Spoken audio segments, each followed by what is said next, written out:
everyone, and welcome to my From Start to Stage video series, where I am nearly about to get on stage in Brisbane, and I will be competing on I think it's the 18th of September, whatever that Sunday is, in just over 1 week. So I share this journey with you, and just to give you an idea of what it's like to get onto these stages in a bikini at the age of 54, and coming to this end of the journey does get quite interesting. So just to share with you what my week has been like, well, it's been an interesting week on many levels. There's been many ups and many downs.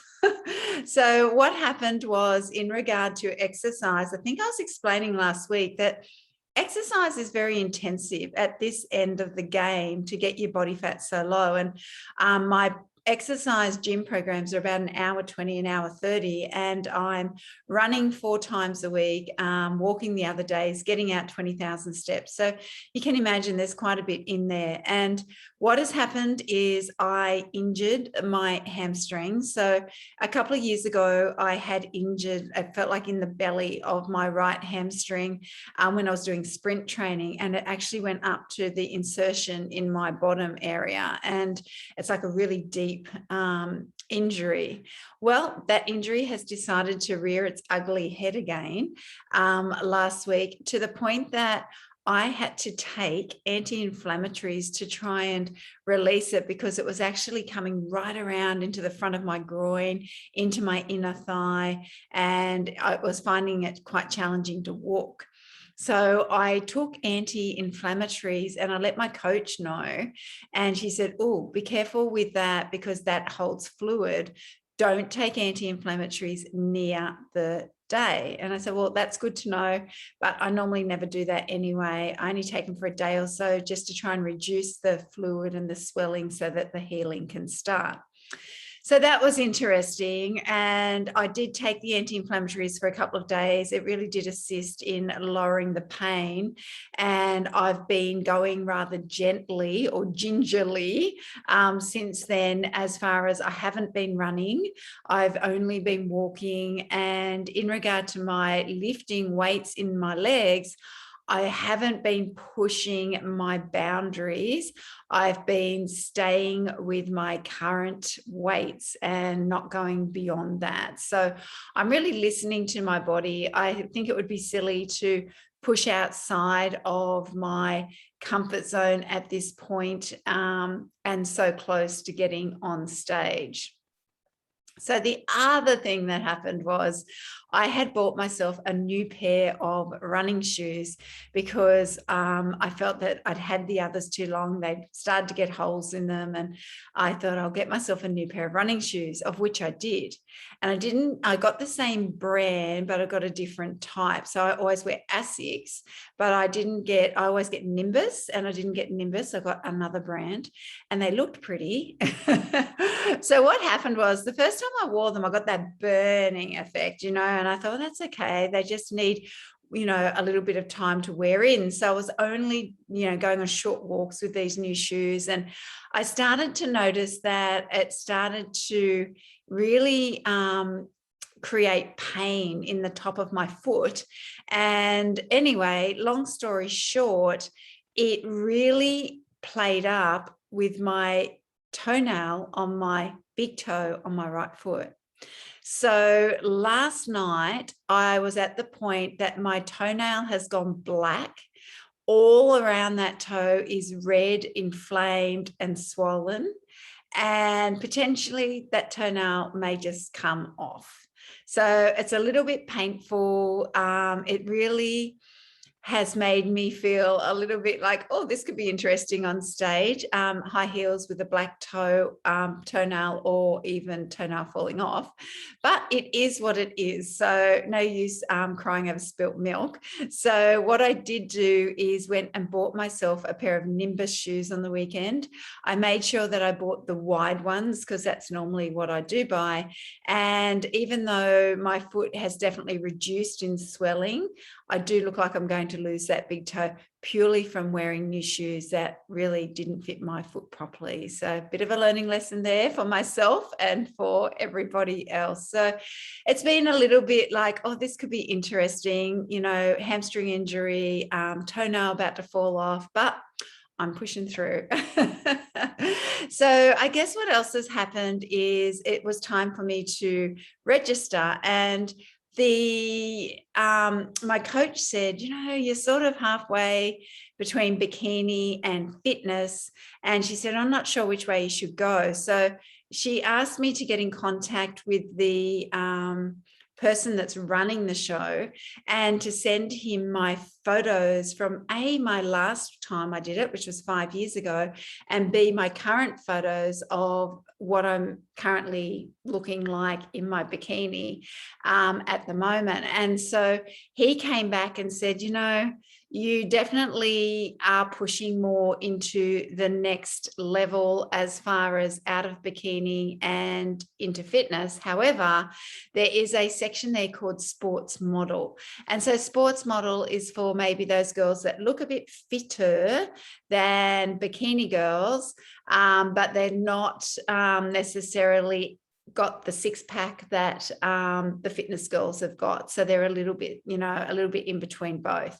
And so he's recommended that I go into sports model and bikini and see how I go. And then my coach said, yeah, well, your upper body tends to be more fitness, like strong and muscular, and your lower body is a little bit softer, being my bottom and my legs. And that does make sense because, as I've been explaining, with a lower back injury, I really haven't pushed the boundaries in regard to my lower limbs. And so I guess I don't have the lean muscle mass and the strength that I potentially would have in my upper body, knowing that I have consistently trained since my 20s. And so this, I would say, maturity of muscle in the upper body, whereas the lower body, I really stuck in my comfort zone for many, many years due to my lower back pain. So at the end of the day, I have registered for bikini and sports model. And the exciting news is that they have decided in this competition to do a 50 plus. And that's good because normally they do 40 plus. And I'm competing with 40-year-olds. And, you know, we're really different phases in our life. I'm a postmenopausal woman. They're still menstruating often, still, you know, got the good lean muscle mass. So I'm really pleased that I'm competing in 50 plus, and I feel a little bit more in my comfort zone that I'll be with others just like me over the age of 50. So that's been a big positive and a tick and a great thing.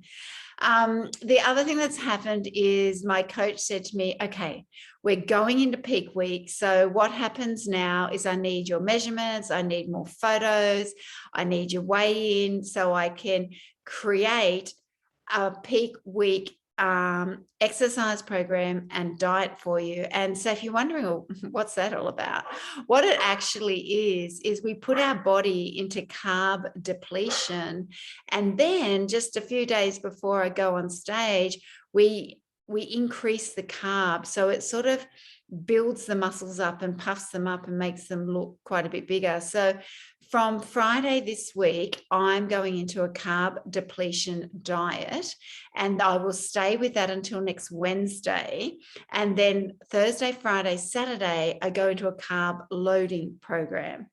What's been fun and games, girls, I told you this week's had highs and lows, is Rob said to me yesterday, our kitchen is being completely pulled out Thursday morning and we'll have no kitchen for the next 2 weeks. I'm like, what? So we're renovating, we're getting a new kitchen, and he's organized for someone to pull it out on Thursday.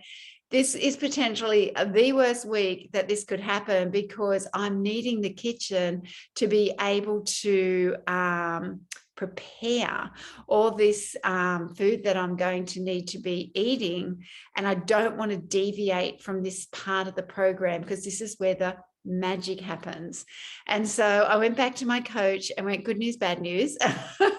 And so she sent me my carb depletion diet today and my exercise program. So it's given me a little bit of a breathing space to get myself organized in how I'm going to do this, since I'm going to be starting on Friday, it's Tuesday today, so in just 3 days. So I know that I can have a microwave.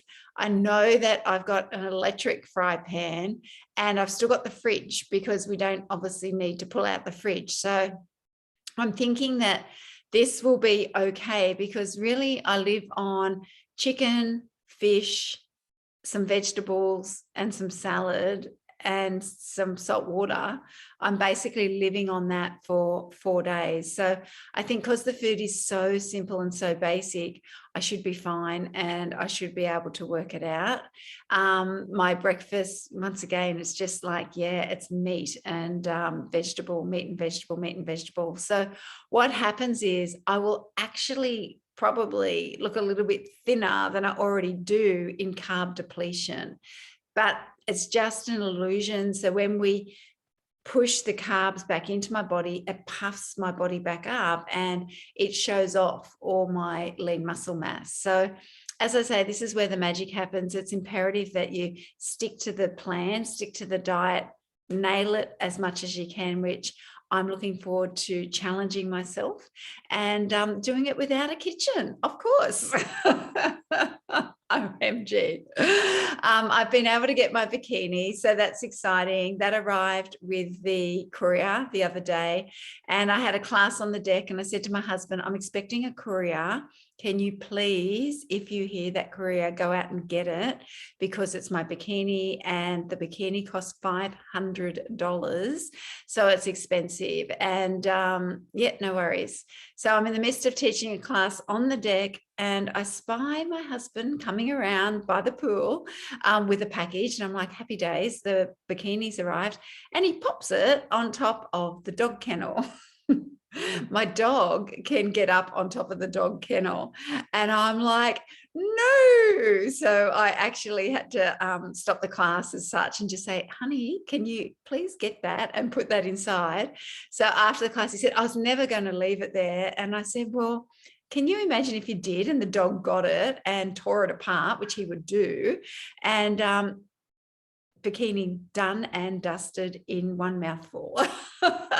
So we saved the bikini, super happy with it. It is beautiful, but I decided not to show you. I decided to wait until I'm on stage, get the photos, and you'll be able to see the bikini from there. So yeah, what else is happening, girls? What else did I want to show you or tell you about? I think that was mainly, oh no, there's one more piece of the puzzle.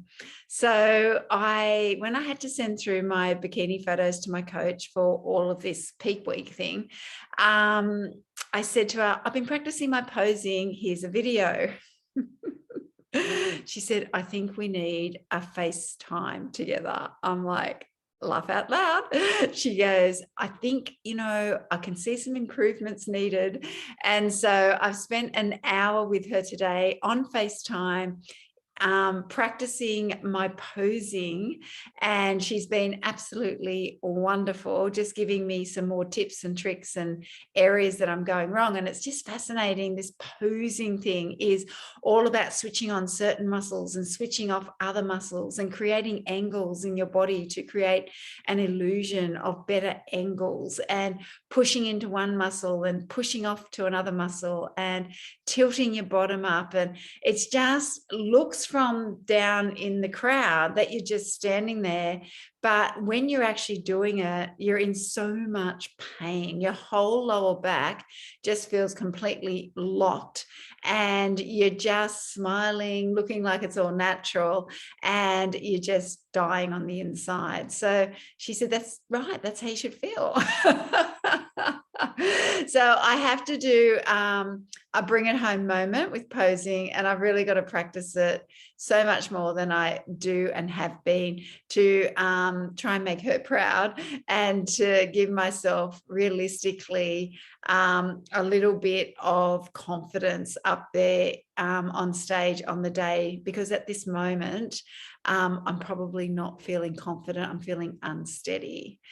She's such a beautiful coach. She's organized one of her friends to come and support me on the day because I'll be by myself and I don't really know what I'm doing. And her friend is an experienced person in this world of competing, and she's going to be there as my support person. She doesn't have anybody competing. She's purely doing it out of the kindness of her heart. So I'm very appreciative of her friend Angie and feel quite blessed and lucky that A, I chose Sarah as my coach, and B, she's been kind enough to organize a friend to support me on the day. So I've got to keep practicing so I don't let anybody down. So girls, I think that's me in a nutshell. I will come on next week. I will be in the middle of peak week as such. It is a busy week. There's lots of cardio added in. There's the training becomes less heavy and more full body, lighter workouts. And as I say, this is where the magic happens. So I've been taking lots of before photos. So once I've done the competition, I'll put the before and afters up, and you can see really how much difference this peak week does and what it does for your body. Alrighty, girls. Well, thank you so much for sharing in this journey. And I will catch you next week for the final week before I step on stage. Take care. Bye for now.